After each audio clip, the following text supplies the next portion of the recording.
figure out what it is that really matters to our partner.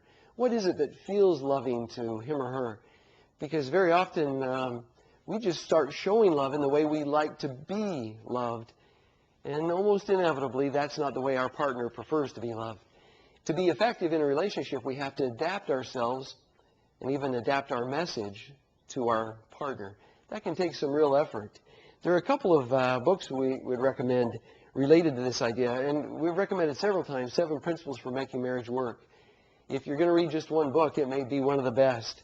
Another one might be 5 Love Languages. It's a good book that talks about different ways that we like to be loved and ways that we might effectively show love. Another would be Relationship Cure. Relationship Cure by John Gottman talks about the idea of bids and bid busting and how we connect with each other. And then there's another book called Love is Never Enough. It says it's not just that feeling that's going to sustain us over the long haul. It's the willingness to adapt to each other and invest in a relationship. That's what it takes. The final marital myth that we're going to talk about today is the notion that affairs are the root cause of divorce. Now, affairs are not usually about sex. They're more about seeking friendship, support, understanding, respect, attention, caring, and concern. The kind of things that marriage is supposed to offer. Most people in marriage relationships don't go from a happy marriage relationship to having an affair. What they're really looking for is an emotional connection, something that they feel like they're not getting within the marriage. And I'm by no means trying to excuse people who have affairs. That isn't something that we would condone. But what we are trying to say is that affairs oftentimes are a symptom of other things going wrong within the marriage.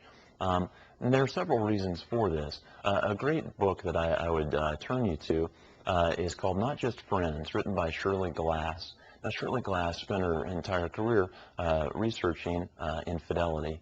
And there are a couple of things that she points out that may lead to affairs. One of them is the increase in the number of men and women working together in today's workforce, more so than ever in the past. And these close working relationships oftentimes turn to emotional friendships. One of the things she says is that any time that we think we might be in trouble, we have to ask ourselves this question: would I be comfortable if my spouse heard the conversations that we have or saw the interactions that we have? Anytime we use the word just before the word friends in our explanation of our friendship, we may be in trouble. Another of the things that Shirley Glass points out is that computers and the internet sure have made it easier for affairs to take place. And so these are some things that we may want to be cautious with in our marriage relationships. Now, once again, the fiction is that affairs always lead to divorce. That's not always the case. Many times they do, but many people have been able to work through affairs and quite honestly have stronger marriage relationships afterwards because of the degree of honesty, of forgiveness, of healing that's necessary to do that than they had before. Now let's wrap things up. Well, there we have it. 10 different examples of facts and fictions in marriage, huh? Exactly, and hopefully in the past few minutes we've been able to provide you with some examples of ways to strengthen your marriage relationships. At the beginning we started off talking about some examples using a map and some butter. And what we said is that if we're doing the wrong thing or if we're using the wrong tool, no matter how much we do of that thing, it's not going to improve our marriage relationship. For example, if I want to get from Little Rock to Conway, I've got to travel north. No matter how far I travel south, that's not going to help me out. Yeah. And if I want to spread the butter, I ought to use the appropriate implement.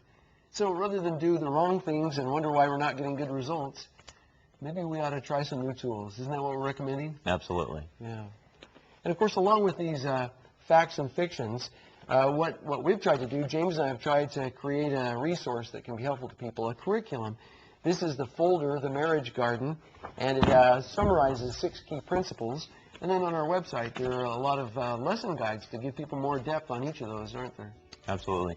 The Marriage Garden curriculum and all of the other resources that Wally's talking about are available on our website at www.arfamilies.org. Yep, and look for Marriage Garden. We hope these resources will be useful to you. We hope you have a great marriage.